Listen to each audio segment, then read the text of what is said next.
Olá, seja bem-vindo ao programa Sem Filtro, aqui pela TV UFMA, o seu canal de ideias. A cada semana recebemos nomes importantes para discutir temas como direitos humanos, educação, cultura, saúde e outros assuntos. Aqui você já sabe, o pensamento é livre e o diálogo é real, sem filtro. No programa de hoje vamos conversar sobre os direitos das crianças e dos adolescentes, tomando como ponto de partida a mobilização do Maio Laranja, mês dedicado à conscientização sobre a violência sexual infantil. Para essa conversa, recebemos Ofélia Silva, chefe do escritório do Unicef do Maranhão. O Fundo das Nações Unidas para a Infância foi criado há quase 80 anos com a finalidade de promover os direitos e o bem-estar de crianças e adolescentes em todo o mundo. O Fundo das Nações Unidas foi criado em 1946 por decisão unânime da Assembleia Geral da ONU, para fornecer assistência emergencial a milhões de crianças no período pós-guerra na Europa, no Oriente Médio e na China. No Brasil, o órgão está presente desde 1950. É uma organização das Nações Unidas dedicada à promoção e defesa dos direitos das crianças e adolescentes em todo o mundo, com foco especial naquelas que estão em situação de maior vulnerabilidade. Uma das estratégias adotadas para a garantia dos direitos dessas crianças e adolescentes é o selo Unicef, junto aos municípios. Ao aderir ao selo Unicef, o município assume o compromisso de manter a agenda de suas políticas públicas pela infância e adolescência como prioridade. O selo Unicef contribui para o alcance de 8 dos 17 Objetivos de Desenvolvimento Sustentável, uma agenda global acordada por todos os Estados-membros das Nações Unidas até 2030. Para ajudar nessa entrevista, teremos a presença dos jornalistas convidados, Emanuel Pascoal e Hugo Reis. Bem-vindo, dupla. Obrigado, Fábio. Obrigado. Ofélia. Ofélia, seja bem-vindo. Obrigado por aceitar o convite. Por que ainda é tabu falar dessa violência contra a criança e adolescente, especialmente a violência sexual? É uma oportunidade muito boa de dialogar sobre esse tema, sim, com certeza. Cada oportunidade que se tem de desenvolver processos pedagógicos e educativos sobre isso torna a situação mais relevante e conscientiza a população. E vem daí a resposta a esse tema, né? Os dados estatísticos que a sociedade brasileira tem sobre violência sexual, sobre violência em geral, mas sobre violência sexual, eles são dados ainda muito, muito parciais. Se conhece pouco dessa realidade. A sociedade ainda tem um temor muito grande de descortinar essa realidade, né? Mas algumas das estatísticas demonstram que o problema da violência sexual, desse perfil de violência, o conecta a um ambiente familiar, um ambiente conhecido, né? O relatório do último panorama da violência letal do Brasil, que diagnosticou o fenômeno da violência entre 2021 e 2023, que foi lançado no ano passado, numa parceria também com a Unicef e o Fórum Brasileiro de Segurança Pública, apontava justamente isso. Meninas, que é a grande maioria do público, vítimas de violência sexual, elas sofrem esse tipo de violência num ambiente onde deveriam estar mais seguras, né? Então, a violência sexual, a exploração sexual, ela alcança meninas e também meninos, não é exclusiva de meninas, mas de forma insidiosa.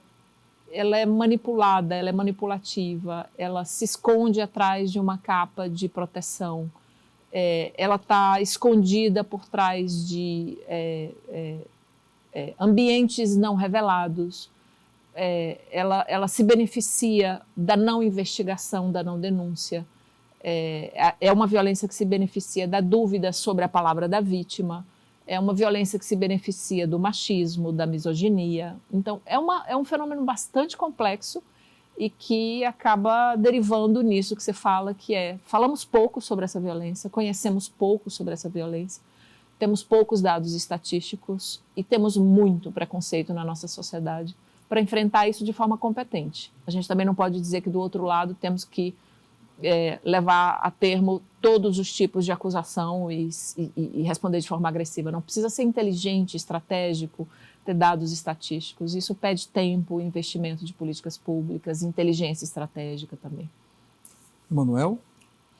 Ofélia, de fato esse é um assunto importantíssimo e há uma identificação, claro, de um avanço da violência sexual de modo geral contra crianças e adolescentes ao mesmo passo que sempre faltou, e parece-me que a gente percebe muito mais isso, a ausência de uma educação sexual dentro das escolas. Então, até que ponto a escola, assim como a família, claro, mas até que ponto a escola pode ser partícipe deste processo de educação? E um outro ponto importante, até que ponto também as mídias atuais, o celular que está nas mãos desses adolescentes e dessas crianças o tempo todo, até que ponto elas podem ser educativas e também, como posso dizer, um sinal de alerta, porque muitas das agressões sexuais sofridas por crianças e adolescentes atualmente estão no ambiente virtual. Como equilibrar essa situação? Esse é um debate muito atual. Eu acho que todas as sociedades no planeta inteiro, todas as culturas e todas as redes públicas de educação estão enfrentando justamente isso. Como manejar um fenômeno que já existia anteriormente, com todas essas características que falamos agora há pouco, em um contexto de tremenda virtualidade de relacionamentos e de muita toxicidade. Não dá para dizer que há uma resposta única sobre isso ou que existe uma varinha de condão em que as coisas se resolverão. E não há que ser ingênuo, não há que esperar que o controle, a limitação ou o impedimento será efetivo. Né? O momento que nós temos de virtualização de relacionamentos, de consumo virtual de tecnologias, é um marco da nossa cultura, é um marco do nosso século, isso continuará. Mas como que nós podemos, então, se nós não podemos eliminar a tecnologia, quero dizer com isso que sim há que regulamentar, não se trata de não fazer isso. Né? Mas se não podemos eliminar a tecnologia, como utilizá-la de forma positiva para fortalecer as capacidades críticas de adolescentes, de crianças, adolescentes e jovens, para perceberem, diagnosticarem, se protegerem, construírem relações que são mais de apoio mútuo, de proteção, e identificarem em políticas públicas o suporte que precisam para recorrer ao apoio quando for necessário, como é o caso que você menciona das escolas. A estrutura legal brasileira, né, o marco legal brasileiro, do Estatuto, com todas as suas normativas complementares, inclusive a Lei 3.431, que é a Lei da Escuta Protegida, oferece um marco legal único em todo o planeta. O Brasil ainda é o país que tem a melhor estrutura legal, o melhor marco legal para a implementação de políticas de proteção de direitos de crianças e adolescentes. Significa que o Brasil faz tudo com perfeição? Não. Mas significa que o nosso ponto de partida, o nosso degrau como sociedade, como institucionalidade, é um degrau muito mais alto do que outros países que não têm isso. Né? Então, considerando isso, as escolas são requeridas de terem estruturas de funcionamento, existe uma orientação de treinamento de professores, existe uma orientação pelo marco legal de como estabelecer relacionamentos com os conselhos tutelares, existe a demanda de construir fluxos de referenciamento de casos. São todos os mecanismos de políticas públicas que as redes públicas de ensino municipal, estadual e inclusive a nível federal, né, de nível superior, progressivamente tem que ir instalando. Isso acontece assim? Não. Isso precisa ser provocado por uma demanda de opinião pública, por uma demanda do instrumento máximo da democracia numa sociedade como a brasileira, que é o voto, escolher bem os seus representantes para que tenham a defesa desse tipo de causa, ampliar as oportunidades de participação e de conscientização dos adolescentes e jovens para que ocupem esses espaços, para que sejam os professores, os vereadores, os conselheiros tutelares, os prefeitos, as lideranças, os comunicadores, os profissionais com uma consciência maior com relação a essa construção de uma sociedade diferente. É a nossa grande aposta. A Unicef aposta sempre de que existe a possibilidade, com muitos parceiros, de construir uma sociedade que progressivamente seja mais justa e mais inclusiva. Isso passa por conscientizar adolescentes e jovens. Né? Na nossa sociedade tão mediatizada, debater isso com adolescentes e jovens é sempre a melhor solução. Em cada oportunidade que a gente tem de conversar, junto com nossos parceiros, né? Inclusive com redes de ensino, e trazer esse tema em grupos de adolescentes, entre grupos de adolescentes, em rodas de conversa, por exemplo, essa questão surge. A gente pensa que os meninos não pensam, não percebem, não sentem, lê do engano. É o primeiro grupo populacional, primeiro recorte populacional que percebe a ameaça aos seus direitos, que se sente invadido, que se sente desprotegido, que se sente ameaçado, que paga um preço muito alto pela toxicidade das relações, que gostaria de viver uma outra experiência, mas que, ao contrário dos adultos, não tem os recursos, os repertórios, as soluções emocionais para construir esse entorno. E muitas vezes a sociedade cala, as nossas escolas não encontram soluções, ou não constroem esse processo de diálogo, ou inclusive tem preconceitos, né, com relação a adolescentes e jovens. E aí a gente perde só o tá bom dos meninos. E isso é um preço muito alto. Essa temática que o Emanuel Pascoal levantou, desse envolvimento da violência com as crianças, qual é o feedback dos gestores? Porque eles estão lá nas pontas, estão à frente das escolas. O Unicef dá essa rede de apoio, principalmente nas escolas do nosso estado. A gente veio de um começo de uma gestão agora municipal, né? Nós estamos há 5 meses aqui apenas. Parece assim que começa um trabalho e depois vocês têm que refazer um trabalho novamente com outra política, com outros políticos, aliás. É difícil? Como é que está também o trabalho de vocês com esses gestores? É inspirador, porque a cada nova eleição, e é do Pacto Federativo Brasileiro, né? Nós temos eleições municipais e no meio desse ciclo nós temos as estaduais, né? E nós temos parlamentares, e nós temos gestores também de nível de programas federados, né? Então, o Brasil, como Pacto Federativo, como República Federativa, aquilo que beneficia a criança que mora num bairro vem do governo federal, do ministério, alcança o estado, vem no município, mas também vem não só do poder executivo, vem pelo legislativo, vem pelo Ministério Público, pela Defensoria Pública e até pela própria sociedade. Então o Brasil é muito, muito complexo em termos de estruturação daquilo que deve proteger crianças.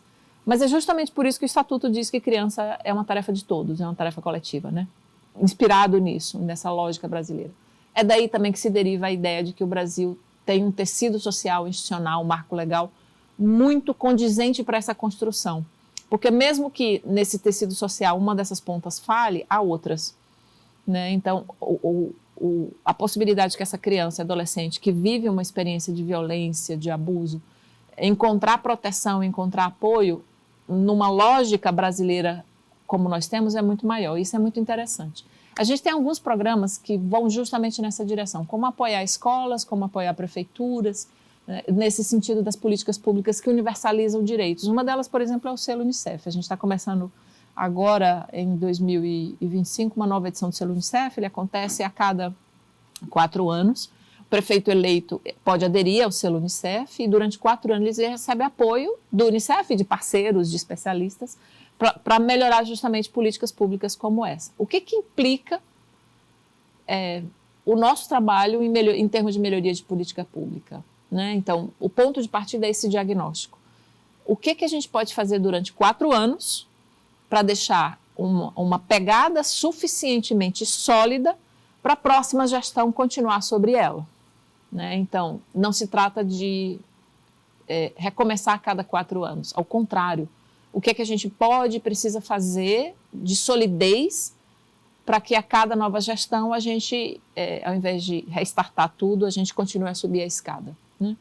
Então, tem algumas coisas que a gente sabe que precisam ser feitas. Uma delas a gente conversou sobre isso rapidamente aqui também, como que a gente melhora a capacidade de registrar dados, estatísticas, como a gente melhora a capacidade de adolescentes e jovens participarem desse processo da democracia, porque são eles que, de forma mais incisiva, sentem a violação do direito. Como que a gente ajuda quem tem compromisso com esses adolescentes e jovens, como professores, agentes comunitários de saúde, lideranças. Como que a gente fortalece prefeitos e prefeitas que têm esse compromisso de dar essa resposta. O Unicef oferece um selo para os municípios que melhoram seus indicadores, mas ao longo desses 4 anos também, por exemplo, ajuda que conselheiros tutelares compreendam melhor e manejem melhor o registro dos dados de violência. Com isso, ao final de uma gestão municipal, pode-se saber, por exemplo, que num bairro como São Francisco, São Cristóvão, qual é o número de casos que chegam, de violência que chegam ao conselho tutelar, né? até alguns anos atrás, não se tinha essa informação porque não havia como registrar esses dados. Não havia o sistema de registro. Então, o Conselho Tutelar foi criado e, como institucionalidade, os dados de violência chegavam e cabe ao Conselho Tutelar, pelo mandato legal da normativa brasileira, encaminhar e acompanhar essa criança. Mas quantas vezes a gente vê que isso não é suficiente, que muitas crianças continuam com seus direitos violados, ou o caso da violência chega naquele conselheiro tutelar e mesmo assim essa criança morre, chega a óbito, como é o caso do menino Bernardo, que deu origem à Lei 3.431, né, a Lei da Escuta Protegida. Como que a gente faz para convencer conselheiros tutelares a registrarem os casos? Aos secretários, as professores a trabalharem junto com os conselhos tutelares e confiarem um no outro, porque os dois são atores da política pública, receberem esses casos. E ao prefeito ou prefeita levar em conta esses dados e planejarem a melhor política diante da quantidade de casos no São Cristóvão, no São Francisco, na cidade operária, e designarem para aquela região mais um CREAS, mais um programa de atenção a meninos e meninas vítimas de violência, né? Com esporte, com lazer. Essa estrutura, essa engrenagem inteira, ao final de um ciclo do selo Unicef, é o que a gente certifica, é o que a gente diz. Isso está sendo bom. Esse município merece um selo de reconhecimento. Essa é a engrenagem que há 25 anos o Unicef desenvolve em parceria com muitos atores no Brasil. Perfeito. O Sem Filtro faz uma rápida pausa e volta já já.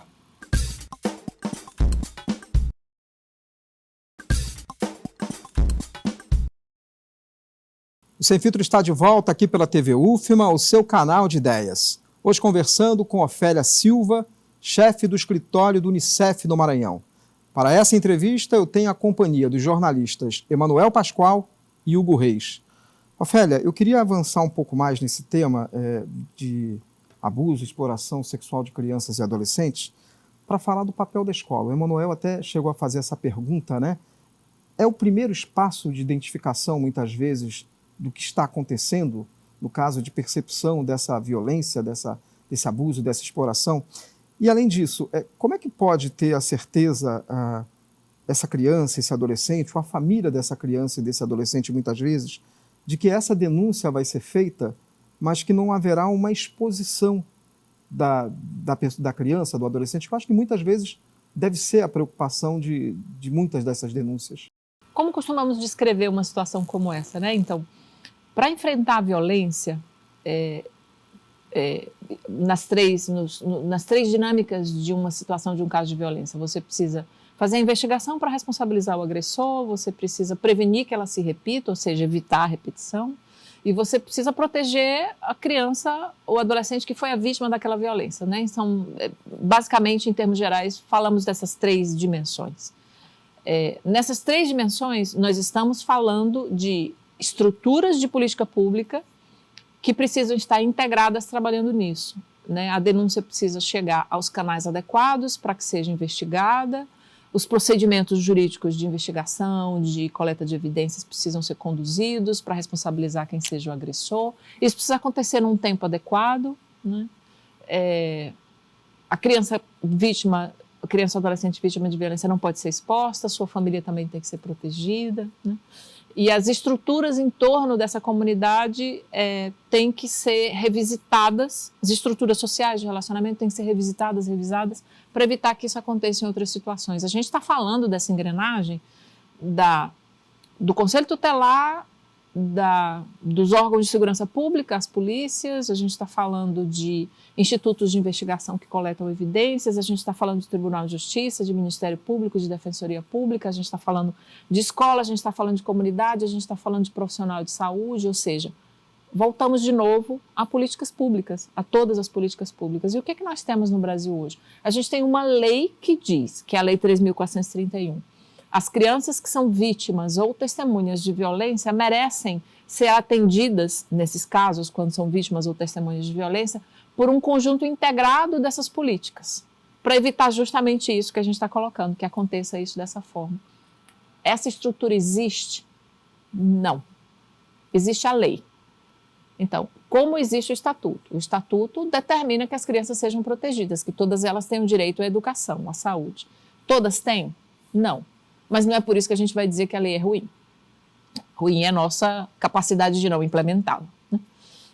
Então, a construção das condições para que essas crianças vítimas de violência ou testemunhas de violência sejam protegidas é um dado que está se fazendo atualmente no Brasil. Essa lei é de 2017.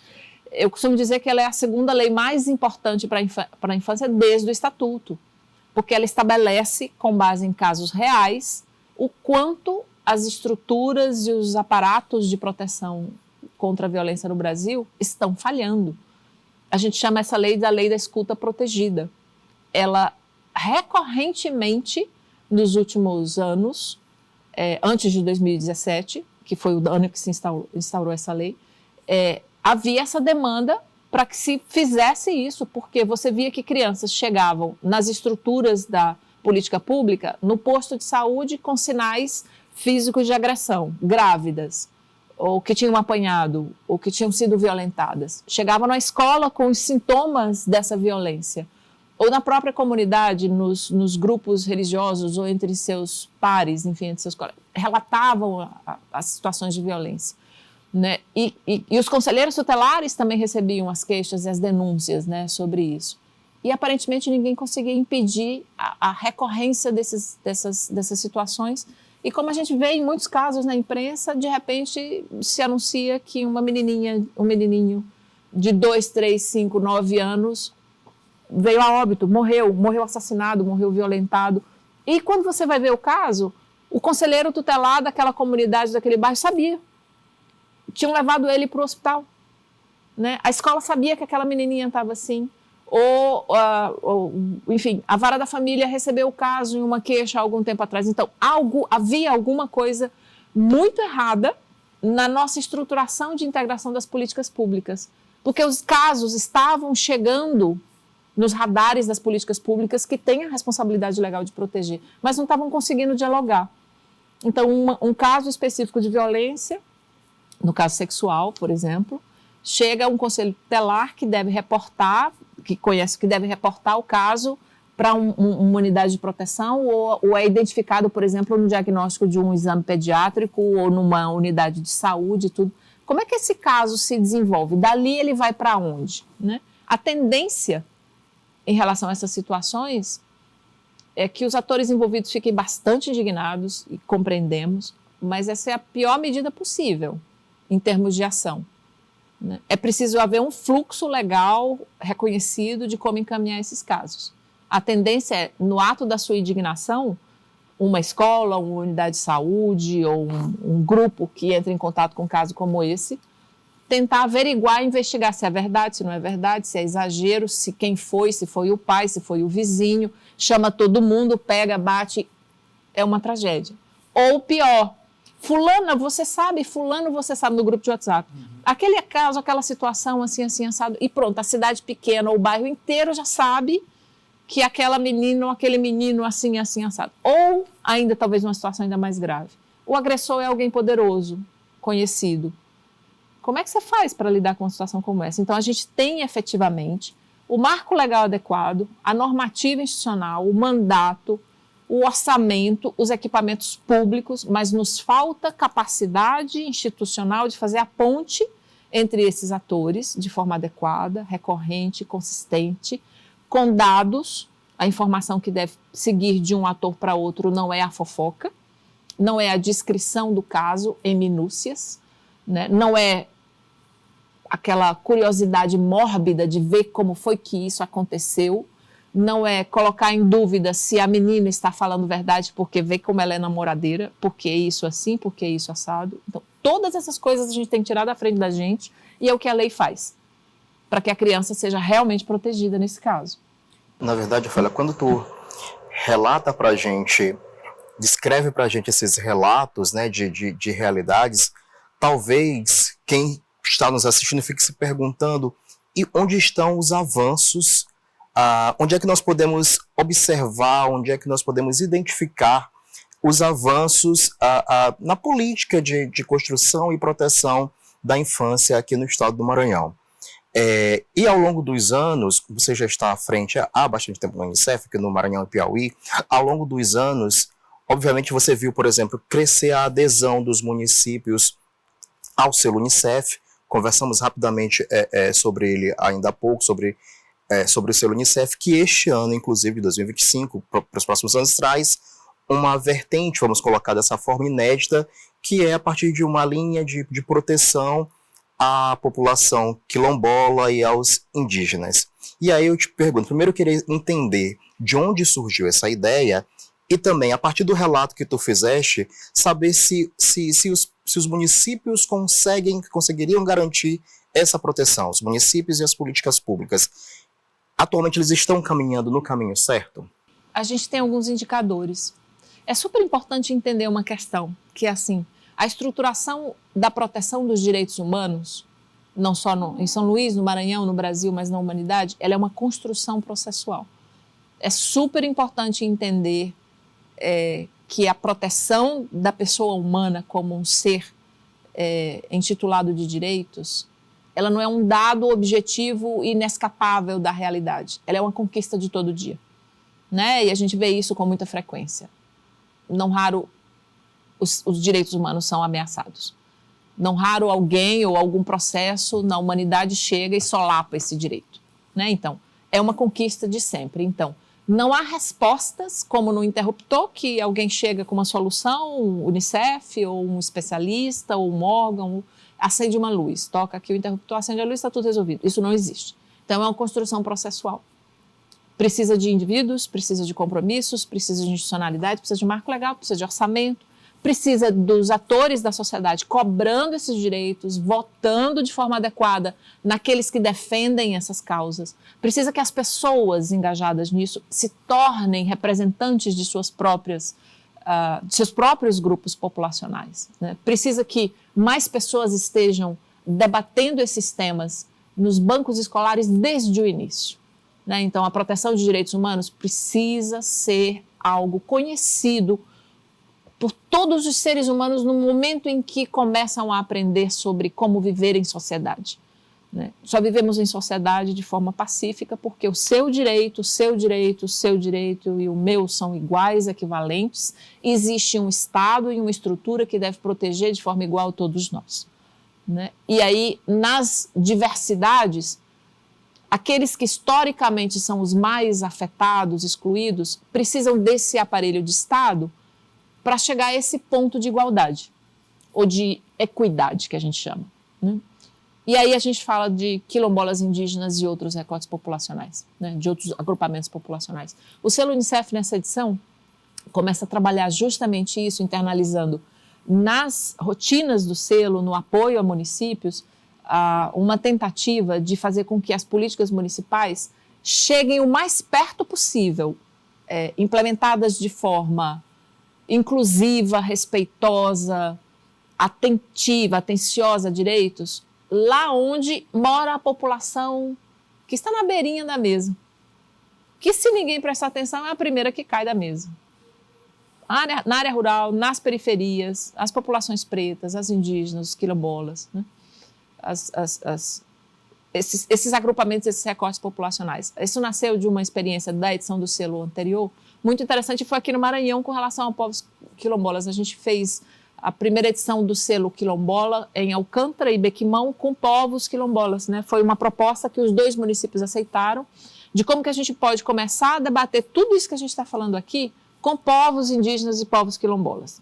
No Maranhão foram os quilombolas e em Roraima foram de forma similar com comunidades indígenas. Isso gerou aprendizagens e experiências que nessa edição do selo Unicef a gente está conseguindo ampliar a escala e levando para mais de 2.000 municípios do Brasil inteiro com essas experiências. E de que se trata concretamente isso? É quando a gente for falar, por exemplo, desse tema de como debater a violência contra meninos e meninas e uma violência racial e uma violência racial estrutural, que é nas periferias, esse muro de segregação que a lógica urbana que o Brasil tem construído, né, de deixar populações pretas, periféricas, longe de todos os benefícios da política pública, desde iluminação até água, saneamento, a ônibus, a segurança pública, a escola. Essa barreira de segregação, ela começa a ser quebrada deliberadamente por quem tem o dever de alcançar essa população. e quem tem o dever. É quem é eleito, é quem tem o orçamento, é quem tem a política pública, é quem comanda todo esse processo. Não é uma solução da noite para o dia, voltando a esse ponto, mas a gente vai tentar, junto com prefeitos que queiram, com parceiros, com o Ministério Público, Defensoria Pública, com governos, fazer com que as políticas públicas se aproximem cada vez mais dessa população para justamente romper essas barreiras dessa segregação estrutural que caracteriza muito da urbanidade do Brasil. Vamos para mais um intervalo e você continua com a gente, que daqui a pouco tem mais.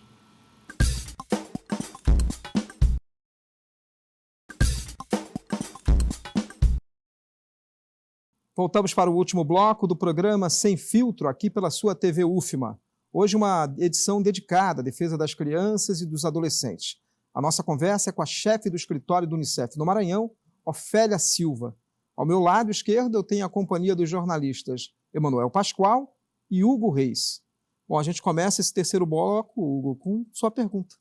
Obrigado. Ofélia, muito se falou sobre a questão da violência sexual, mas o Unicef também tem essa bandeira de luta e esse maio laranja, com outras vertentes de políticas sociais que possam defender essas crianças. E a gente está à frente aí de várias questões que complicam ainda mais essa nossa relação interpessoal. E quais outras vertentes a gente deve levantar aqui para que a gente possa orientar quem está assistindo, quem está acompanhando a gente? Existe um saber, um conhecimento que é muito comum na gestão das políticas públicas do Brasil sobre o tema de violência, apesar de ser um dos temas menos documentados. Sabemos muito sobre crianças fora da escola, sobre questões, por exemplo, de gravidez na adolescência, né? Mas sobre a violência, as estatísticas elas são muito anedóticas, né? Então temos a sensação de que está piorando. Mas apesar disso, existe um dado que o Brasil, todos os governos sabem, todos os estudiosos, que o foco principal, o alvo principal da violência brasileira são os meninos, são homens, são meninos jovens, muitas vezes adolescentes, pretos, moradores da periferia. Né?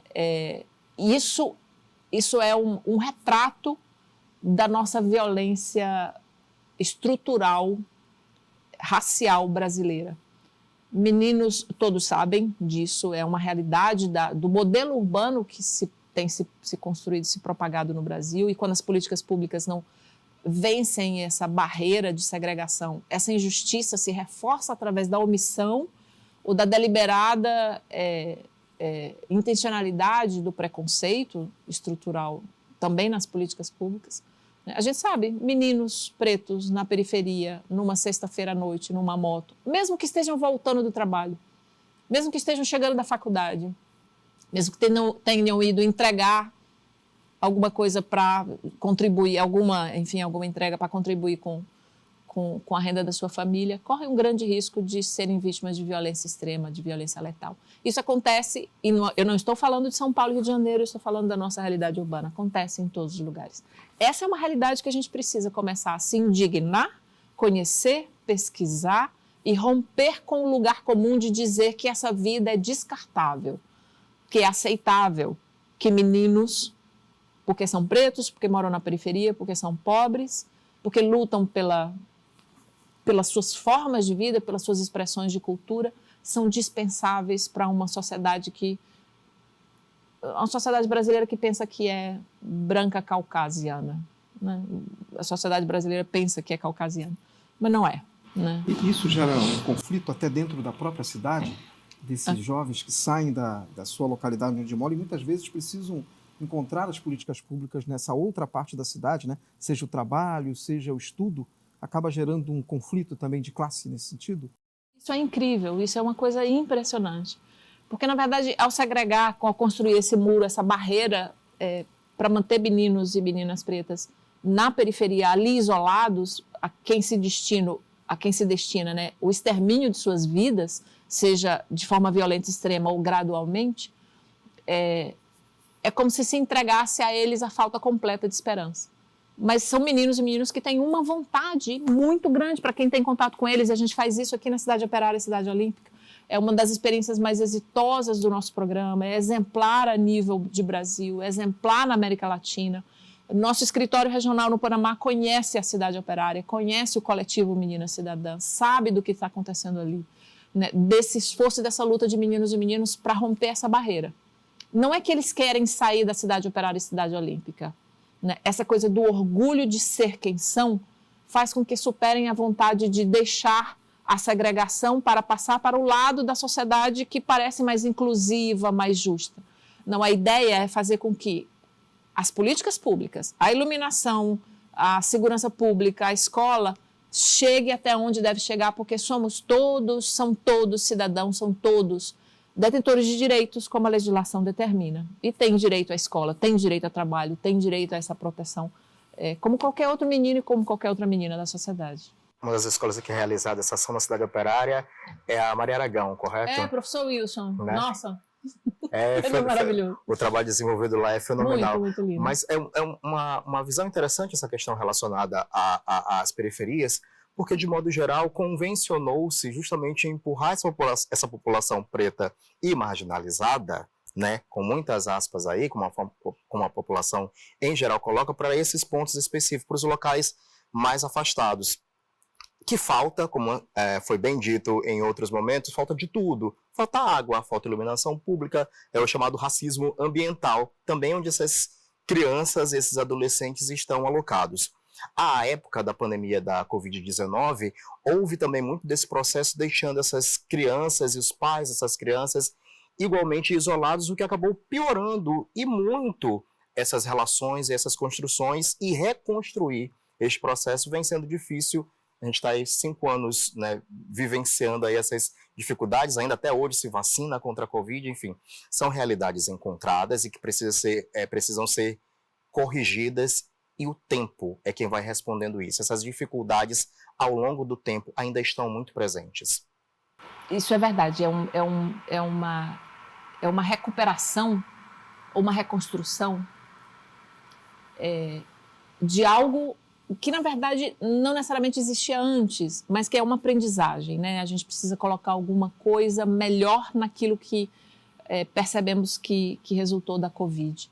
Mas não é também só uma questão de tempo. Há necessidade de que isso se desenvolva ao longo do tempo, mas é preciso haver uma deliberada intenção de construir coisas diferentes. A lição da Covid, do isolamento, da fragilidade emocional, da fragilidade das relações humanas, de tudo que resultou dali, que ainda crianças e adolescentes pagam um preço muito alto em termos de enfermidade emocional, né?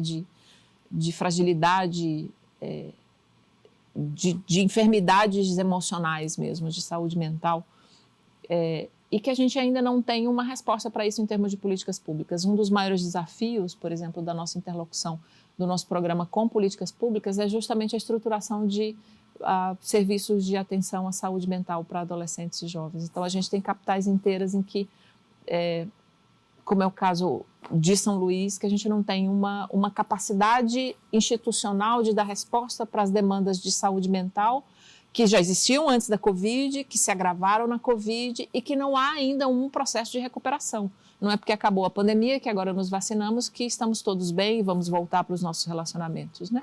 Existe uma questão muito importante que foi revelada durante a pandemia, que precisa ser enfrentada com políticas públicas, mas também com esse conceito muito interessante de comunidades que protegem. Como falamos agora há pouco na Escola Maria José Aragão, na Cidade Operária e Cidade Olímpica, professor Wilson, o coletivo Menina Cidadã, a Fundação Justiça e Paz Sabarçarão, as pastorais que ali trabalham, as comunidades de terreiro, toda a comunidade da Cidade Olímpica e Cidade Operária estão construindo um território que cuida das suas crianças. Isso é uma construção coletiva.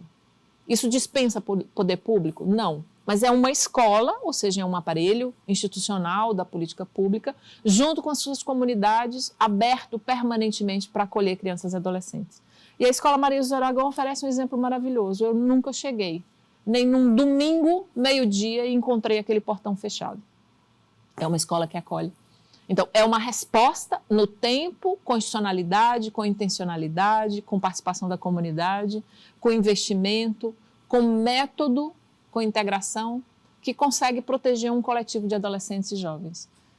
Vamos fazer isso também nos outros lugares? A gente está chegando ao fim do programa. Eu vou pedir para o Hugo fazer a última pergunta e a senhora pode também já encaminhar suas considerações finais após a resposta para a pergunta do Hugo. Obrigado. Bom, que bom que você falou de dados, de exemplos positivos, e a gente queria que esse exemplo positivo chega no interior do estado. Qual é a realidade? A gente já tem assim algum projeto desse que possa também encher os olhos dos gestores? Tem bons exemplos, sim. Existem muitos desafios, tem muita coisa que precisa ser feita. Um estado como o Maranhão é um estado, enfim, historicamente muito vulnerabilizado por modelo de desenvolvimento dependente em termos de economia e de tudo. Sabemos disso, então o desafio existe. Agora, existem soluções muito interessantes, existem pessoas fazendo trabalhos muito bonitos. Eu acabo de voltar, cerca de 10 dias, de Vargem Grande.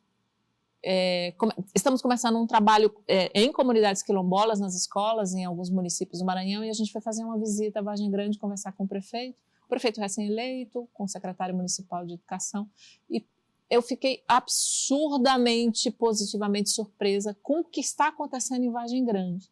Vargem Grande está conseguindo ter um IDEB, que é o Índice que mede o desenvolvimento da educação, superior a muitos estados, superior a muitos municípios desenvolvidos. A prefeitura está trabalhando com um orçamento próprio.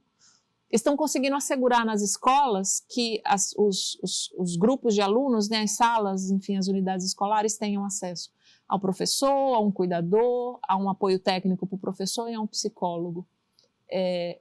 A gente, numa conversa com o secretário de Educação e sua equipe, me mostraram, se abrir o celular, veja aqui, Ofélia, eu sei quem é esse aluno, essa aluna, e mês que vem eu sei qual é o desempenho dessa menina e desse menino na escola, porque eles têm capacidade de monitorar e eles sabem quais são as crianças. Dá para saber. Dá para um prefeito, um secretário, uma secretária saber quem são as crianças do seu município que mais precisam de ajuda. Eles, inclusive, estão há, acho que cerca de 3 anos, dando aula de mandarim no município.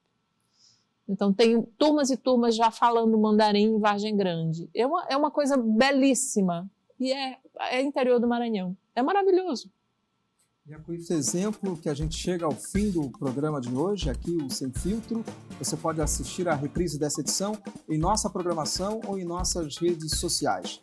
Até a próxima semana com mais um Sem Filtro, o seu espaço de troca de ideias, diálogo e pensamento crítico. Obrigado, Ofélia. Obrigado, Emanuel. Obrigado, Hugo. E obrigado a você.